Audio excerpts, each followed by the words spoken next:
सभी भाइयों को जय हिंद। मैं उम्मीद करता हूँ आप लोग स्वस्थ होंगे, मस्त होंगे। आप लोग की पढ़ाई अच्छी चल रही होगी और मन लगा के पढ़ाई करिए क्योंकि एग्ज़ाम बहुत करीब आ गया है। आज हम देखेंगे यूपीएसआई समान हिंदी का ये सारे प्रश्न आए हुए हैं। 21 नवंबर 2021 में शिफ्ट फर्स्ट है। 22 प्रैक्टिस नंबर हमारा 22 है। चलिए देखते हैं प्रश्न पत्र। तो शुरू करते हैं। पहला क्वेश्चन हमारा है, रक्षा सूत शब्द का तद्भव रूप क्या है?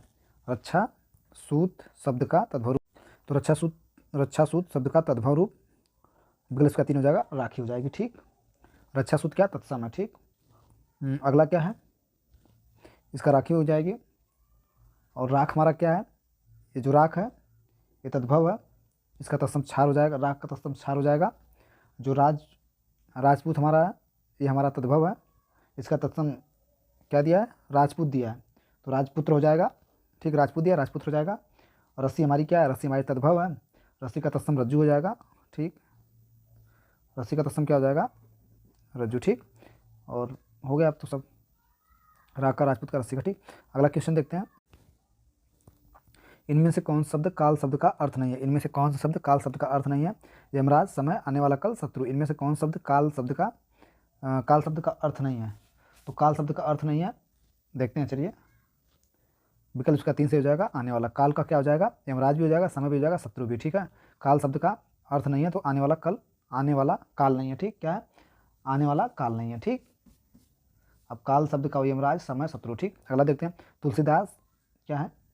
तुलसीदास सिदत निषदिन देखत तुम्हारा निठुराई, इस पंक्ति में कौन सा अलंकार है? इस पंक्ति में आपका श्रोतानुप्रास अलंकार है, विकल्प से हो जाएगा। यह अलंकार का भेद है जिसमें इसमें कानों को मधुर लगने वाले वर्णों की आवृत्ति होती है। उदाहरण के स्वरूप तुलसी सिदित निषदिन देखत तुम्हारा निठुराई। अगला क्वेश्चन नंबर 4, ब्रज भाषा का विकास किस अपभ्रंश से हुआ है? विकल्प ए शोर सैनी, विकल्प 2 अर्धमागधी, विकल्प 3 मागधी, विकल्प 4 पैचैसी। विकल्प 4 का विकल्प हमारा फर्स्ट हो जाएगा क्या? शोर सैनी से हुआ है। ब्रज भाषा का विकास शोर सैनी अपभ्रंश से हुआ है। ब्रज भाषा पश्चिमी हिंदी वर्ग से आती है। इस वर्ग में बुंदेली, कन्नौजी और खड़ी बोली भी आती है। क्वेश्चन नंबर अगला देखते हैं 5। क्वेश्चन नंबर अगला क्या हमारा? प्रतिवाद शब्द में कौन सा उपसर्ग है? प्रतिवाल है, द है, वाद है, प्रति है। तो प्रतिवाद में हमारा प्रति उपसर्ग है। ठीक है, प्रतिवाद में हमारा क्या? प्रति उपसर्ग है। अगला क्वेश्चन देखते हैं। क्वेश्चन नंबर 6, मैथिली का संबंध किस अपभ्रंश से माना जाता है? पैचासी से, नागर से, मगधी से, शोरसैनी से। तो मैथिली का संबंध किस अपभ्रंश से माना जाता है? तो मैथिली का संबंध मागधी अपभ्रंश से माना जाएगा। ठीक, अब देख लेते हैं। मागधी अपभ्रंश में आ जाएगा, इसमें मैथिली आएगी, भोजपुरी आएगी, मगही आएगी। ठीक, अगर हम 85 की बात करें, इसमें लहदा पंजाबी आ जाएगी, लहंदा पंजाबी। ठीक, हम अगर शोरसैनी की बात करते हैं, शोरसैनी में ब्रज भाषा, खड़ी बोली और कन्नौजी, बुंदेली आ जाएगा। ठीक, क्वेश्चन नंबर 7 देखते हैं। रमेश वहाँ कुर्सी पर बैठा था, रमेश वहाँ कुर्सी बैठा था, इस वाक्य में वहाँ किस प्रकार का क्रिया विशेषण है? तो जिन अविकारी शब्दों से स्थान का बोध होता है उन्हें स्थानवाचक क्रिया विशेषण कहते हैं। ठीक, जैसे रमेश वहाँ कुर्सी पर बैठा था, विकल्प इसका 2 से हो जाएगा क्या? स्थानवाचक। ठीक, अगला क्वेश्चन देखते हैं। विश्व हिंदी सचिवालय का मुख्यालय कहाँ है? ब्रिटेन में, मॉरिशस में, भारत में, अमेरिका में। 8 का विकल्प हमारा 2 से हो जाएगा, मॉरिशस में। ठीक, विश्व हिंदी सचिवालय का मुख्यालय कहाँ है? मॉरिशस में। विश्व हिंदी सचिवालय का मुख्यालय कहाँ है? मॉरिशस में। ठीक, 8 का क्वेश्चन नंबर 2, विश्व हिंदी सचिवालय का मुख्यालय मॉरिशस के मोका गांव में स्थित है। विश्व हिंदी सचिवालय का मुख्यालय मॉरिशस के मोका गांव में स्थित है। यह सचिवालय 11 फरवरी 2008 से कार्यरत है। हिंदी को एक अंतर्राष्ट्रीय भाषा के रूप में संवर्धन करने व विश्व हिंदी सम्मेलनों के आयोजन का संस्थागत व्यवस्था प्रदान करने के उद्देश्य से इस सचिवालय की स्थापना की गई थी। क्वेश्चन नंबर 9 देखते हैं। बर्बर का विलोम शब्द है, निर्भर होगा, सम्य होगा, दुर्बल होगा, दुर्भर होगा। क्वेश्चन नंबर 9, बर्बर का विलोम हमारा क्या हो जाएगा? सभ्य हो जाएगा, विकल्प इसका 2 से हो जाएगा। ठीक है, दुर्बल का विलोम जो है कि सबल हो जाएगा, और निर्भर का विलोम क्या होगा? अनिर्भर होगा। ठीक, अगला क्वेश्चन देखते हैं। क्वेश्चन नंबर 10, यामा के रचनाकार कौन है? महादेव वर्मा, जैसे प्रशांत, सूर्यकांत भट्टाचार्य, सुमेंद्र पंत है। 10 का विकल्प हमारा फर्स्ट से हो जाएगा। यामा के रचनाकार कौन है? साइड वीडियो में बताए थे, महादेव वर्मा जी हैं। महादेव वर्मा, यामा के रचनाकार महादेव वर्मा है। महादेव वर्मा को इस कृति के वर्ष 1982 में ज्ञानपीठ पुरस्कार प्राप्त हुआ था। यामा काव्य संग्रह में निर्जा, निहार, रश्मि और संध्या गीत संकलित है। क्वेश्चन नंबर 11 देखते हैं। जितने मुँह उतनी बातें, इस लोकगीत का क्या अर्थ है? ज़्यादा मुँह का विकल्प फर्स्ट, मुँह ज़्यादा होना, मुँह के अनुसार बातें, एक ही बात पर भिन्न भिन्न कथन। जितनी मुँह उतनी बातें, एक ही बात पर लोग तरह तरह से बोलते हैं। ठीक, विकल्प इसका हमारा 3 सही हो जाएगा, 11। ठीक, अगला क्वेश्चन देखते हैं। क्वेश्चन 12, मूर्धन्य अल्पप्राण। ठीक, मूर्धन्य अल्पप्राण अघोष वर्ण का उदाहरण कौन सा है? च है, ट है, ठ, ढ है। 12 का विकल्प हमारा 2 सही हो जाएगा। ठीक, मूर्धन्य अल्पप्राण अघोषवर्ण मूर्धन्य व्यंजन के होते हैं जो मुख से भीतर तालु के ओठ के बीच कठोर भाग होता है, उच्चारण किए जाते हैं इसमें ट ठ ड ढ र र, ठीक। मूर्धन्य अल्पप्राण अघोषवर्ण व्यंजन ट ड ढ आएगा, ठीक। अगला क्वेश्चन देखते हैं, विकल्प इसका हमारा 2 सही हो जाएगा, ट आ जाएगा, ठीक। मूर्धन्य अल्पप्राण अघोषवर्ण उदाहरण कौन सा है, विकल्प इसका 2 सही है, ट, ठीक। अगला क्वेश्चन देखते हैं, विकल्प हमारा 2 सही है। सिंधी भाषा का उद्भव किस अपभ्रंश से माना जाता है, तो सिंधी भाषा का उद्भव जो हमारा ब्रांचर, सिंधी भाषा का उद्भव किस अपभ्रंश से माना जाता है, ब्रांचर से, ठीक है। 85 से बताए थे आपका, 85 से पंजाबी लहंदा, सोरसैनी से ब्रज भाषा, कौरवी बुंदेली कन्नौजी, मगधी में आपका आ जाएगा भोजपुरी आ जाएगा, मगही आ जाएगा, मैथिली आ जाएगा। क्वेश्चन नंबर 14 देखते हैं, भयानक रस का अस्थायी भाव क्या होता है, भयानक रस का अस्थायी भाव आपका भय हो जाएगा, ठीक। रति किसका हो जाएगा, रति श्रृंगार रस का हो जाएगा। निर्वेद किसका हो जाएगा, निर्वेद शांति का हो जाएगा। और कौन बचा, शोक बचा, शोक का आप लोग जान ही रहे हैं करुण होता है। अगला क्वेश्चन देखते हैं, क्वेश्चन नंबर 15, जिस समास में पूर्व पद गौड़ और उत्तर पद प्रधान हो तो वहाँ किस प्रकार का समास कहलाता है, ठीक। तत्पुरुष समास, द्वंद्व समास, बहुब्रीहि समास, द्विगु समास। क्वेश्चन नंबर 15 का विकल्प हमारा फर्स्ट से हो जाएगा क्या, तत्पुरुष समास, ठीक है।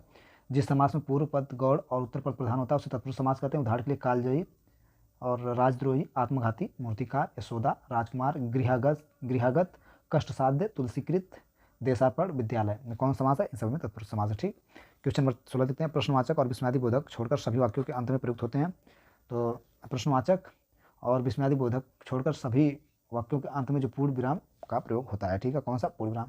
विकल्प हमारा 2 से हो जाएगा, कौन सा, पूर्ण विराम। अगला क्वेश्चन देखते हैं, अगला हमारा क्वेश्चन है, सर्कुलर का हिंदी पर्याय क्या है, तो सर्कुलर का हिंदी पर्याय परिपत्र होता है, विकल्प इसका 3 से हो जाएगा, ठीक। परिपत्र और एक्ट जो होता है बार बार सुन रहे होंगे, उसका नियम होगा, याद रख लीजिए। संकल्प को आप लोग, संकल्प जो होता है वो रेजुलेशन होता है, संकल्प का रेजुलेशन RESULUTION, ठीक, रेजुलेशन।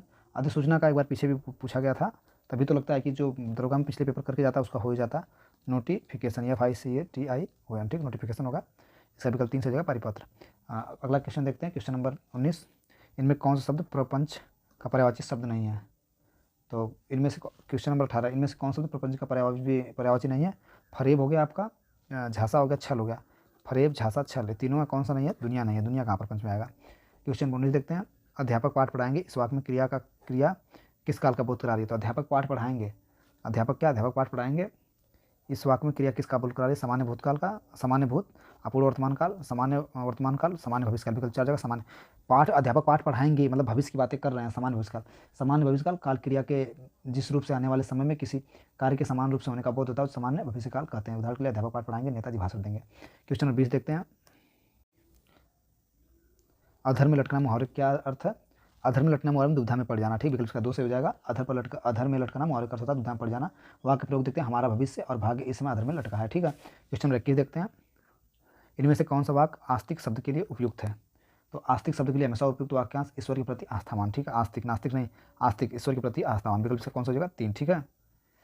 आस्तिक शब्द के लिए उपयुक्त जो शब्द होगा ईश्वर के प्रति आस्थावान, विकल्प इसका 3 सही है। लक्ष्मण राम का भाई है, इस वाक्य में कौन सा कारक है, इसका जो कमेंट बॉक्स में आप लोग बताएगा, इसमें कौन सा कारक बता देते हैं आप लोग को। संज्ञा सर्वनाम का वह रूप जिससे दो वस्तुओं के बीच संबंध का बोध होता है उसे क्या कहते हैं, वो आप लोग भरिएगा खाली स्थान। इसका विभक्ति बताते हैं, का, के, की, ना, ने, नी, रा, रे, री आदि, ठीक। लक्ष्मण राम का भाई है, इसका कमेंट बॉक्स में आंसर आप लोग 22 का आप लोग देंगे, ठीक। अगला क्वेश्चन देखते हैं, दूसरा विश्व हिंदी सम्मेलन कहाँ संपन्न हुआ था, पोर्ट लुई में, नई दिल्ली में, पोर्ट ऑफ स्पेन में, लंदन, ब्रिटेन में। तो दूसरा हमारा जो हिंदी सम्मेलन संपन्न हुआ था वो मॉरिशस में संपन्न हुआ था, विकल्प इसका फर्स्ट हो जाएगा, ठीक, पोर्ट लुई मॉरिशस में। अगला क्वेश्चन देखते हैं, क्वेश्चन नंबर 24, आपस में झगड़ा मत करो, इस वाक्य में किस प्रकार का क्रिया विशेषण का प्रयोग हुआ है, तो आपस में झगड़ा मत करो, इस वाक्य में रीतिवाचक, इस वाक्य में रीतिवाचक क्रिया विशेषण का प्रयोग हुआ कैसे, वे भी कार्य शब्द जिनके द्वारा क्रिया का संपन्न होने की रीति का बोध होता है उसे रीतिवाचक क्रिया विशेषण कहते हैं, यथा, क्योंकि, ठीक, संदेह आदि। आपस में झगड़ा मत करो, ठीक है। क्वेश्चन 25 देखते हैं, स्थान पत्र का संधि विच्छेद बताइए, तो स्थानापन्न का क्या, स्थानापन्न का संधि विच्छेद बताइए, तो इसका संधि विच्छेद हो जाएगा स्थान प्लस आपन, स्थान प्लस आपन, ठीक। विकल्प इसका 3 से हो जाएगा, स्थान प्लस आपन, ठीक, विकल्प इसका 3 सही है। अगला क्वेश्चन देखते हैं, क्वेश्चन नंबर 26, 27, 28 छोड़ते हैं, 28 तक छोड़ना ना, हाँ 28। क्वेश्चन 29 देखते हैं, नहीं पराग नहीं मधुर मधु नहीं विकास इह काल अली कली ही सौ बाध्यों आगे कौन हलाल। नहीं पराग नहीं मधुर मधु नहीं विकास यही काल, अली कली ही सौ बाध्यों आगे कौन हलाल हवाल। इनमें कौन सा अलंकार है। तो अन्योक्ति का अर्थ होता है अन्य के प्रति कही गई उक्ति। अन्योक्ति अलंकार में प्रस्तुत माध्यम से वर्णन किया जाता है, जैसे नहीं पराग नहीं मधुर मधु नहीं विकास यही काल, अली कली ही सौ बाध्य आगे का हवाल। विकल्प इसका 2 से हो जाएगा, अन्योक्ति अलंकार है। ठीक, जो सेवा करे सो मेवा पावे किस प्रकार का वाक्य है। तो जो सेवा करेगा वो मेवा पाएगा, संकेतवाचक वाक्य। ठीक है, क्वेश्चन नंबर हम 31 देखते हैं। जो सेवा करेगा वो मेवा, वाक्य जिनके एक क्रिया का दूसरी क्रिया पर निर्भर होने का बोध होता है संकेतवाचक वाक्य कहते हैं। जो सेवा करेगा वो मेवा पाएगा। ठीक, क्वेश्चन नंबर 33 देखते हैं। संधि क्या है, संधि वर्तनी वाला शब्द कौन सा है। संधि वर्तनी वाला शब्द कौन सा, उदाहरण सही, अच्छा सही क्या हो गया, सही वर्तनी, सही पूछा, सही वर्तनी वाला शब्द कौन सा है, उदाहरण। मतलब इसमें हमको देखना है कि कौन सा सही उदाहरण लिखा है। ठीक है, तो ये भी गलत है क्योंकि इस पर ऐसे हो गया है। ठीक, ये भी गलत है, उदाहरण थोड़ी होता है, विकल्प इसका 2 से हो जाएगा, उदाहरण। ठीक, अगला क्वेश्चन देखते हैं। आजकल हिंदी पत्रिका का प्रकाशन कौन है, क्या है, आजकल हिंदी पत्रिका का प्रकाशन कौन है। तो आजकल हिंदी पत्रिका का प्रकाशन भारत सरकार के प्रकाशन विभाग द्वारा हिंदी और उर्दू दोनों भाषाओं में प्रकाशित होती है। विकल्प इसका 100 से हो जाएगा, 32 का 1। ठीक है, प्रकाशन विभाग, आजकल पत्रिका का भारत सरकार के प्रकाशन विभाग द्वारा हिंदी पत्रिका का संपादन हो रहा है। ठीक है, अगला क्वेश्चन देखते हैं, क्वेश्चन नंबर 33 क्या है, 8वां हिंदी विश्व सम्मेलन कहाँ संपन्न हुआ। तो 8वां हिंदी विश्व सम्मेलन जो कि अमेरिका के न्यूयॉर्क में संपन्न हुआ था। ठीक, और कहाँ गया, अमेरिका के न्यूयॉर्क में। ठीक, विकल्प इसका फर्स्ट हो जाएगा, 8वां हिंदी सम्मेलन कहाँ संपन्न हुआ था, न्यूयॉर्क अमेरिका में। किस कृति के लिए मनोहर श्याम जोशी को साहित्य अकादमी पुरस्कार प्राप्त हुआ था। मैं कौन हूँ मैं, कपीस जी, कैप, वध स्थल। 34 का विकल्प हमारा 3 से हो जाएगा, 34 का विकल्प हमारा 3 से हो जाएगा। मनोहर श्याम जोशी को 2005 में हिंदी कैप के लिए, ठीक, हिंदी कैप के लिए साहित्य अकादमी पुरस्कार मिला था। उनके अन्य उपन्यास है नेताजी कहिन, कुरु कुरु स्वाहा, बातों बातों में, टा टा टा प्रोफेसर, क्वाप हमजाद। क्वेश्चन नंबर अगला देखते हैं। सांप तुम सभ्य तो नहीं हुए, नगर में बसना भी तुम्हें नहीं आया, एक बात कहूँ उत्तर दोगे। ठीक, उत्तर दोगे, तब कैसे सीखा डसना, विष कहाँ से पाया, उक्ति में कौन सा छंद है। तो इसमें जो है कि आपका विकल्प ऐसे हो जाएगा, मुक्ति छंद है। ठीक है, मुक्त छंद कैसे, मुक्त छंद कविता का वह रूप है जो किसी भी छंद विशेष के अनुसार नहीं रची जाती, नहीं तुकांत होता है। इसका प्रश्न सूर्यकांत त्रिपाठी निराला ने आरंभ अज्ञे ने अपनी किताब में साफ में मुक्त छंद का उदाहरण दिया था। क्या कहा था, सांप तुम सभ्य तो नहीं हुए, नगर में बसना भी तुम्हें नहीं आया। क्वेश्चन नंबर 36 देखते हैं। आज मुझे बहुत काम है, इस वाक्य में किस प्रकार का क्रिया विशेषण है। आज मुझे बहुत काम है, इस वाक्य में किस प्रकार क्रिया विशेषण है। तो जिन शब्दों के माध्यम से किसी वस्तु का बोध या नाप तोल या मात्रा का निश्चित होता है उस परिणामवाचक क्रिया विशेषण कहते हैं। आज मुझे बहुत काम है, तो क्या इसका सही हो जाएगा, इसका विकल्प 2 से हो जाएगा, परिणामवाचक। ठीक है, क्या हो जाएगा, परिणामवाचक। अगला क्वेश्चन देखते हैं, क्वेश्चन नंबर 37। जो ईश्वर का में विश्वास रखता है उस वाक्यांश के लिए सही शब्द क्या होगा। तो जो ईश्वर में विश्वास रखता हो, पीछे भी आया था, उसे आस्तिक कहते हैं। ठीक है, नास्तिक नहीं, आस्तिक। जो ईश्वर विश्वास रखता है उसके लिए एक सही शब्द आस्तिक होगा, जो ईश्वर पर विश्वास नहीं रखता उसके लिए सही शब्द नास्तिक होगा। क्वेश्चन नंबर 38 देखते हैं। दुख जीवन की कथा रही, क्या कहूँ आज सो कहीं नहीं, यह उक्ति किस रचनाकार की है। तो यह उक्ति जो है कि रचनाकार सूर्यकांत त्रिपाठी निराला की। विकल्प 3 से जगह सूर्यकांत त्रिपाठी निराला। क्वेश्चन नंबर अगला देखते हैं। करुणालय शब्द में कौन सा प्रत्यय है।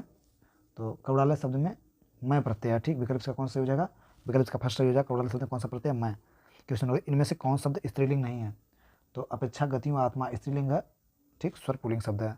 अपेक्षा गति आत्मा स्त्रीलिंग शब्द है, ये क्या पुल्लिंग शब्द है। ठीक, सभी भाइयों को थैंक यू, धन्यवाद। प्रैक्टिस नंबर हमारा हिंदी का 22 समाप्त हुआ। कमेंट बॉक्स में आप लोग को सुझाव देना, कोई बात करना करिए, हम पढ़ते हैं, हम देखते हैं स्वयं उसको, उस हिसाब से रिप्लाई देते हैं। ठीक, थैंक यू, धन्यवाद।